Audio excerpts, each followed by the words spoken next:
Selamat pagi. Assalamualaikum warahmatullahi wabarakatuh. Selamat pagi, shalom. Kenalkan mungkin baru pertama kali kita ketemu ya. Kenalkan nama saya Dr. Sriwayuni Joko, spesialis anak. Biasa dipanggil dengan sebutan Dr. Wahyu. Saya akan membawakan materi perkuliahan hari ini 2 materi dari 4 materi yang akan saya bawakan. Ya, jadi materi yang pertama kita akan masuk dalam osteogenesis imperfecta.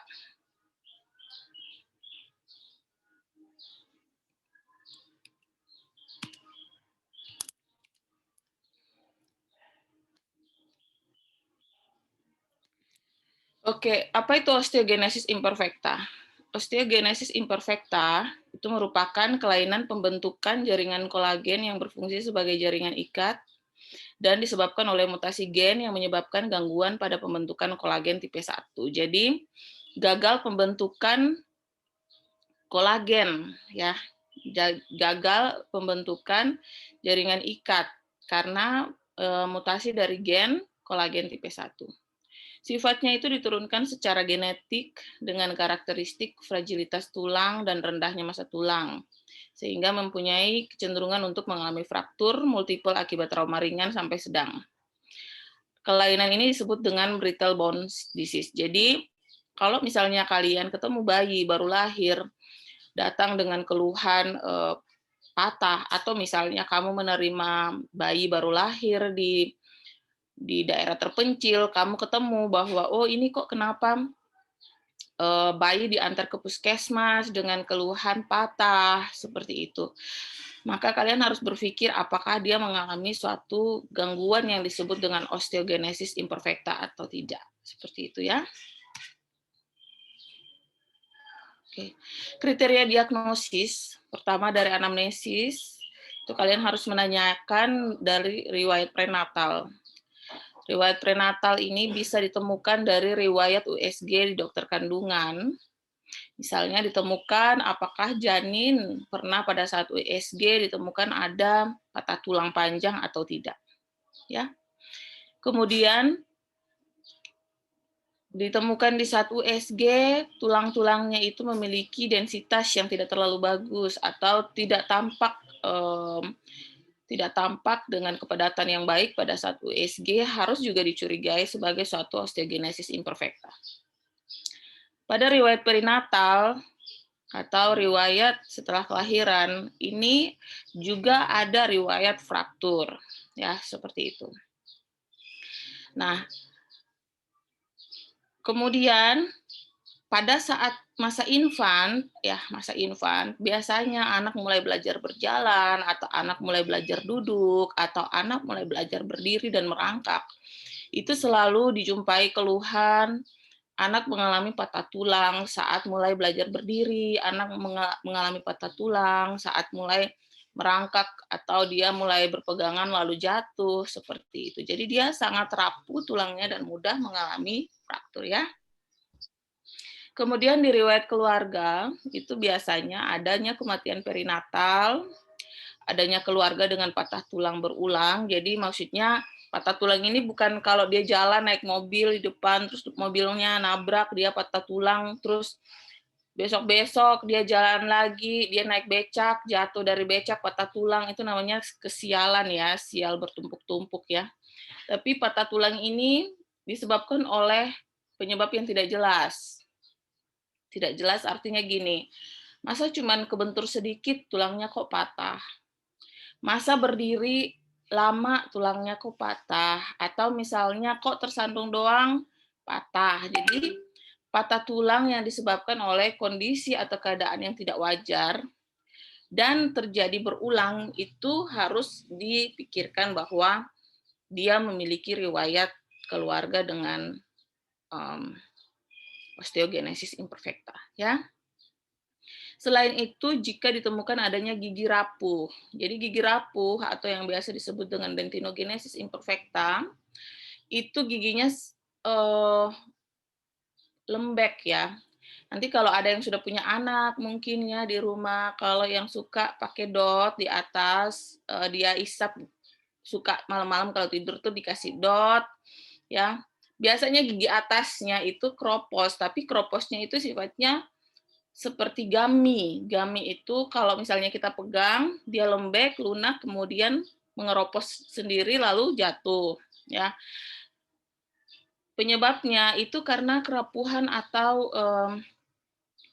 kerapuhan pembentuk jaringan ikatnya itu sehingga mengakibatkan tulang salah satu pembentuk struktur gigi itu juga mengalami kerapuhan sehingga mudah sekali untuk mengalami kropos ya.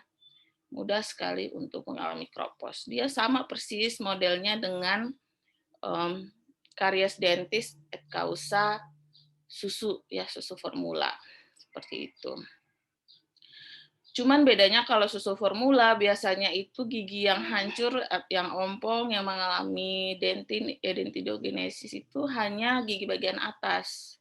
Tetapi kalau untuk osteogenesis imperfecta itu gigi bagian atas dan gigi bagian bawah keduanya rapuh. Kemudian sklera biru. Sklera biru ini seperti apa, Dok? Sklera biru itu kalian bayangkan telur asin yang warnanya hijau atau agak kebiruan, ya persis mirip kayak itu, ya. Kemudian gangguan pendengaran, anaknya dipanggil-panggil nggak noleh. Anaknya tidur nggak pernah kaget. Nah, kalau yang kayak begini ini biasanya sangat disukai sama orang tuanya karena tidur nggak bangun-bangun gitu. Mau ribut kayak apa, anaknya tidur. Nah, bangga lah orang tuanya ini kalau datang ke tempat praktek. Dok, anak saya itu pinter dok, kalau tidur tuh nggak pernah kaget. Padahal dia nggak tahu kalau anaknya tuli ya. Jadi sebaiknya kalau anaknya sering kaget, itu merupakan pertanda baik bahwa anaknya tidak tuli ya. Perhatikan baik-baik supaya kalau orang tua mengeluh anaknya kaget, pada saat tidur sering kaget, kalian harus menjelaskan bahwa itu merupakan pertanda bahwa anak bapak atau ibu itu sehat, ya. Nah, kemudian dari anamnesis kalian juga harus menanyakan riwayat penyakit. Riwayat penyakit berupa apa? Kapan mulai timbulnya frakturnya, kemudian progresivitasnya bagaimana, apakah frakturnya sering berulang atau tidak, apakah dia bertambah parah atau tidak, kemudian riwayat pertumbuhan, apakah ada kelainan atau ada developmental delay ya. Jadi misalnya pertumbuhannya terhambat, yang paling sering terhambat adalah pertumbuhan motorik kasar seperti itu. Kenapa? Karena kalau anaknya berdiri jalan sedikit jatuh patah seperti itu ya. Jadi dia selalu dijaga ketat sama orang tuanya, tidak boleh berdiri lama, tidak boleh sembarangan, nanti patah sehingga mengakibatkan perkembangan dan pertumbuhan dia secara motorik kasar itu juga terhambat.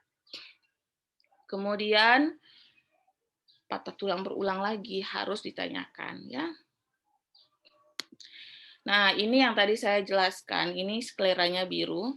Benar persis sama seperti ini, skleranya biru. Sekali kalian lihat sklera biru, kalian akan ingat terus di otak ya.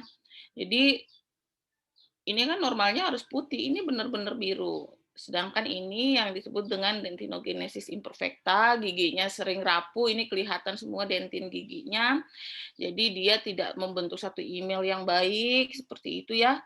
Nah ini emailnya cuma sedikit, ini bukan kotoran gigi ya, ini bukan dia habis makan terus difoto sikat gigi nggak benar, bukan ya, ini cuma email yang tampak sedikit aja.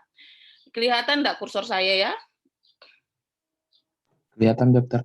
Nah, jadi ini rapuh semua, bahkan akar-akar giginya ini kelihatan nih.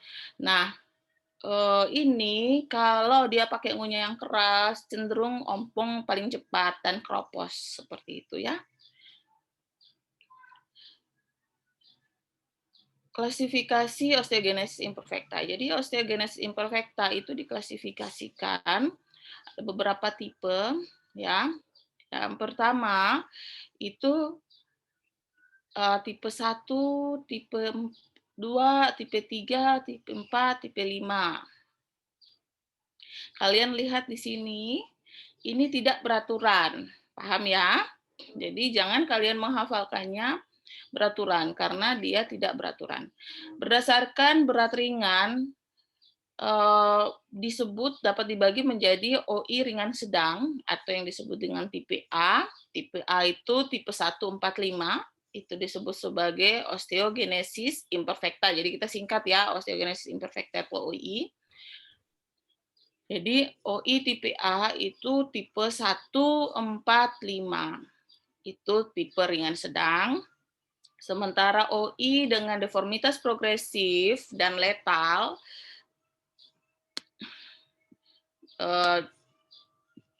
di masa perinatal itu kita katakan tipe B. Tipe B itu golongan 2 dan 3 ya.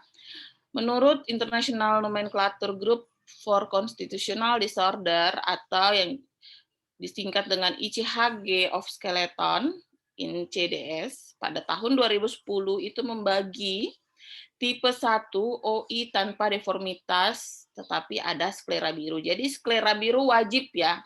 Wajib. Jangan kalian misalnya ada pacar atau kalian naksir cewek ya. Ceweknya cantik, rambutnya pirang, matanya biru ya. Kalian suka sama dia. Terus, wah, ini ceweknya cantik nih, matanya nggak biasa, matanya biru. Kalian menganggap itu sebagai suatu kelebihan. Padahal sklera biru itu wajib merupakan patognomonis dari osteogenesis imperfecta. Kenapa dia patognomonis, Dok? Ya, karena seperti yang kita tahu tadi bahwa kolagen tipe A itu tidak terbentuk dengan sempurna sehingga tidak bisa membentuk satu jaringan ikat yang berwarna putih. Ingat, sklera itu merupakan jaringan ikat ya. Sehingga yang terjadi itu terbentuklah sedikit berwarna biru. Jadi dia tidak mengambil bentuk atau warna yang sama yang benar-benar putih seperti itu. Nah, kemudian tipe 4, bentuk umum OI, sudah ada sering fraktur-fraktur, ada deformitas tulang, biasanya tulangnya tuh bowing ya, bowing bone atau yang kita sebut sebagai tulang busur ya, jadi bengkok-bengkok tulangnya, tetapi tidak ada sklera birunya. Lalu tipe 5 itu OI dengan kalsifikasi pada membran intraoseus. Jadi dia pada saat foto itu ada kalsifikasi, jadi penutup dari intraoseusnya itu mengalami gambaran seperti kalsifikasi, jadi dia lebih putih dibandingkan yang semestinya. Kemudian tipe 3 itu OI tapi ada deformitas, ya, ada deformitas. Jadi sudah ada bentuk tulangnya bowing sekali, kakinya bowing sekali, anaknya kerdil, tidak bisa hidup dengan baik, ya. Pertumbuhannya sudah pasti terganggu, dia sudah ada cacat seperti itu. Nah, itu kita sebut sebagai tipe 3. Sementara tipe 2 ini biasanya tidak hidup ya, jadi dia paling maksimal hidup itu hanya sampai masa perinatal.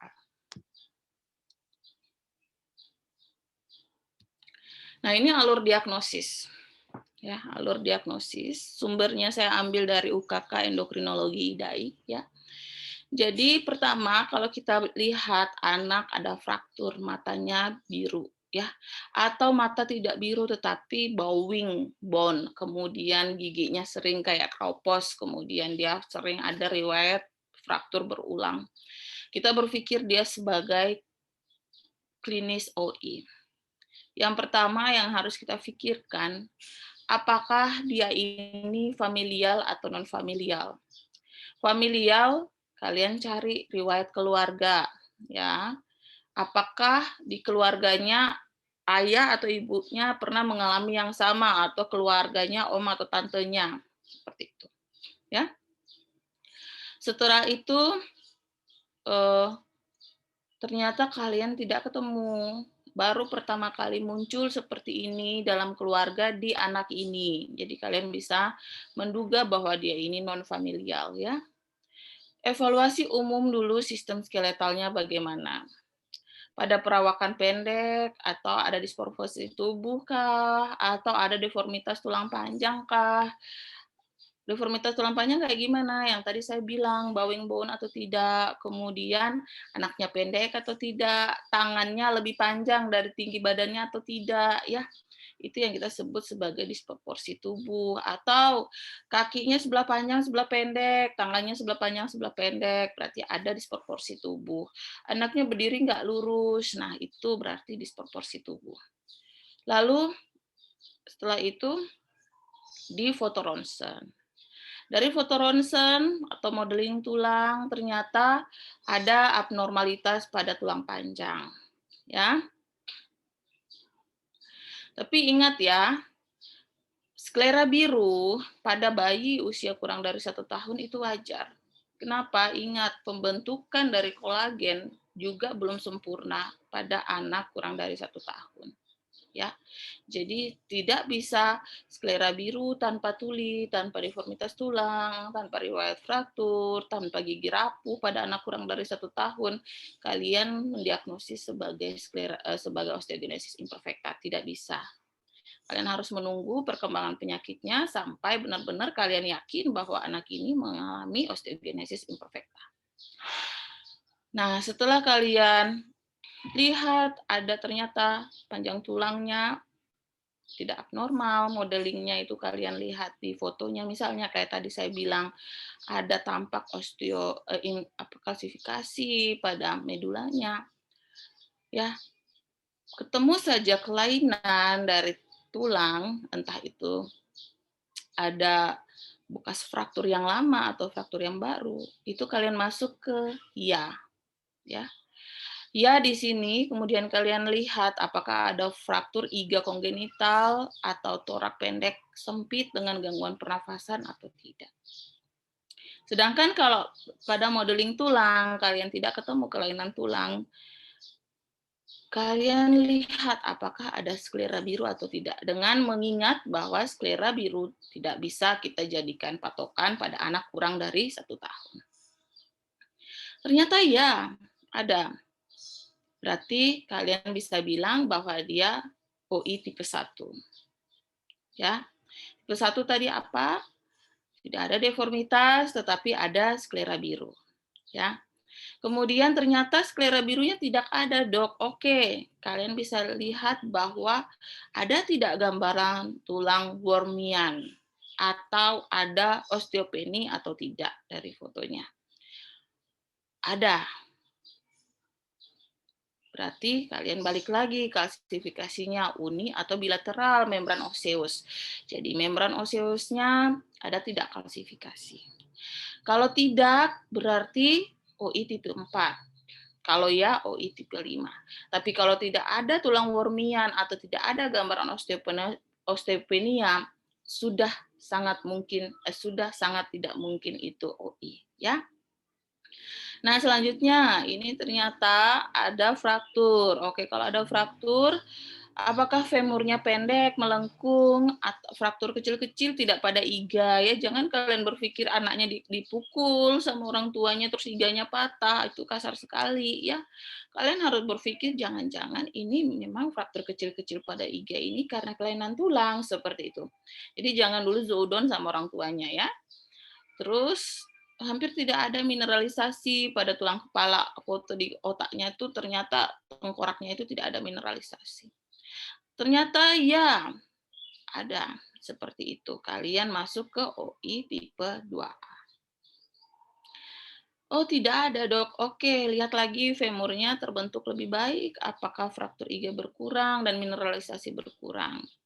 Kalau tidak, pikirkan DD yang lain, pikirkan kelainan tulang yang lain ya yang nanti akan kita bahas. Ya, oh ya, berarti dia OI tipe 2B. Sedangkan kalau misalnya dia tidak, tetapi ada deformitas progresif, berarti dia OI tipe 3. Tapi kalau dia tidak, kembali lagi klasifikasinya uni atau bilateral, terdapat membran oseus di lengan bawah. Sampai sini paham ya?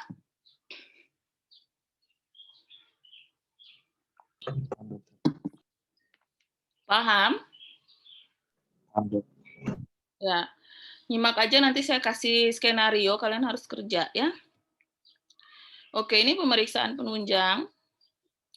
Dari pemeriksaan penunjang kita harus memeriksakan satu radiologi. Apa yang ditemukan pada radiologi anak dengan OI? Ditemukan tanda fraktur atau penurunan densitas mineral tulang.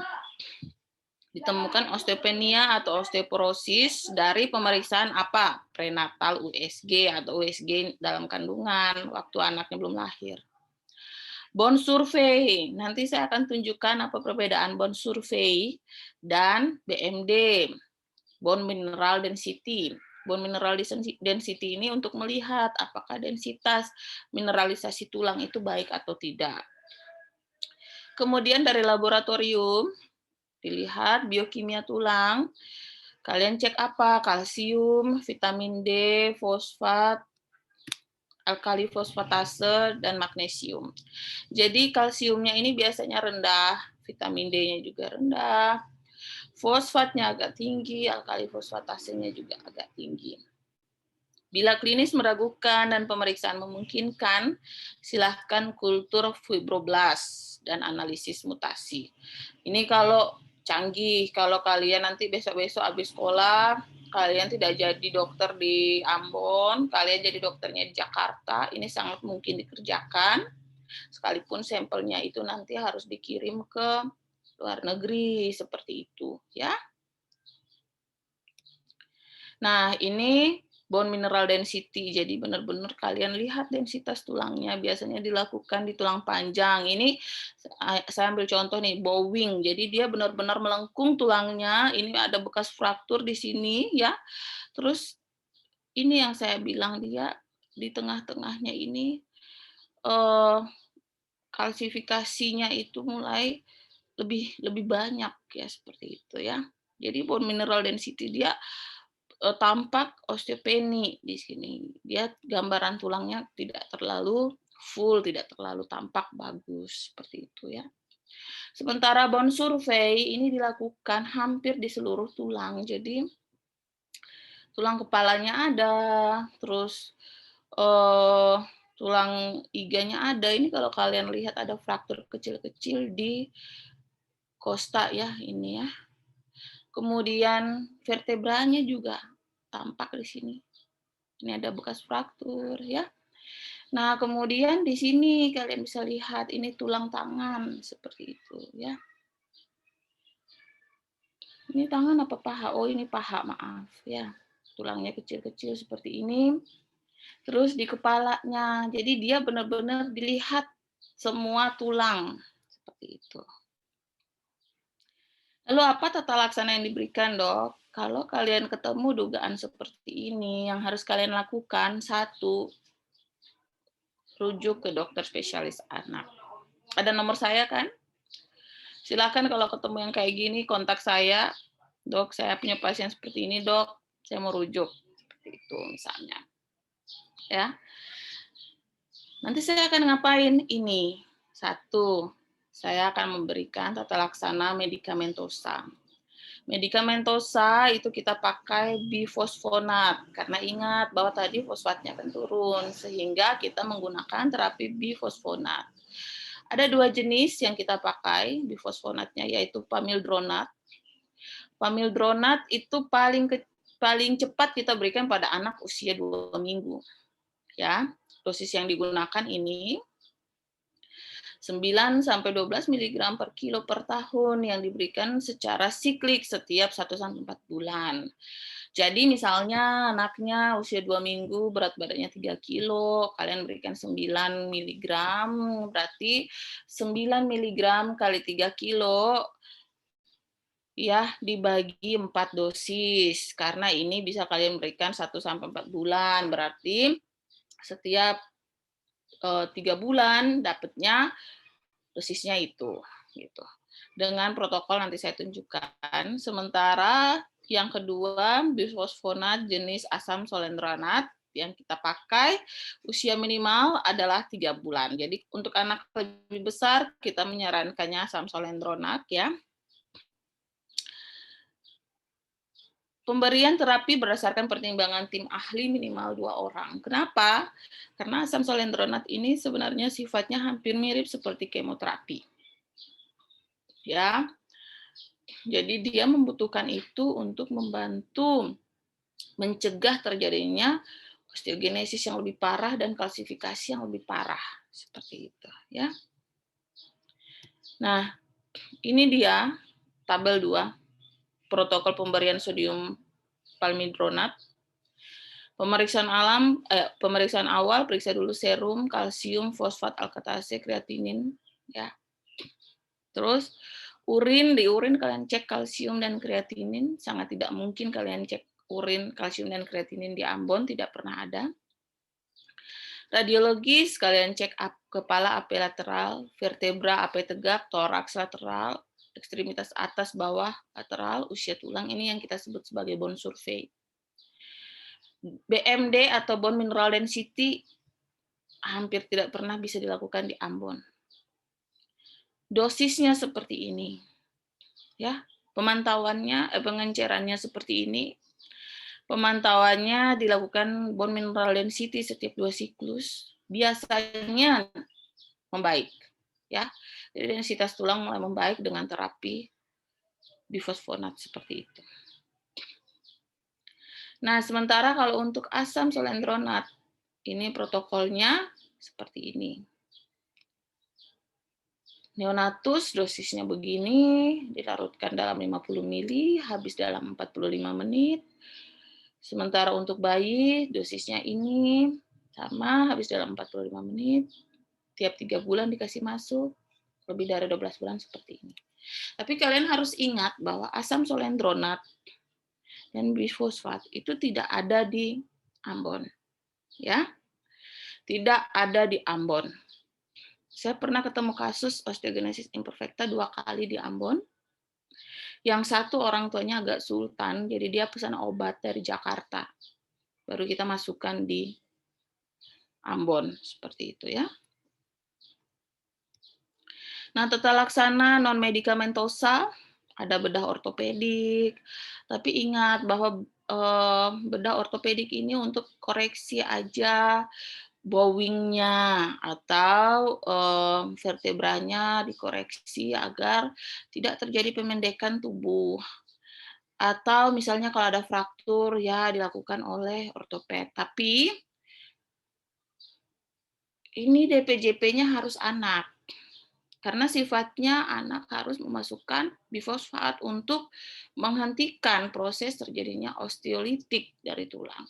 Ya. Jadi sekalipun sudah dibedah, dia akan mengalami fraktur berulang. Dan yang paling sering terjadi jika dia tidak dimasukkan asam solendronat atau palmitoat tadi, yang sering terjadi adalah fraktur pada saat dilakukan operasi. Ya. Kemudian rehabilitasi medik. Rehabilitasi medik untuk melatih kalau misalnya anaknya ada deformitas. Konseling genetik, cari tahu apakah memang ada genetiknya yang membawa seperti ini atau tidak.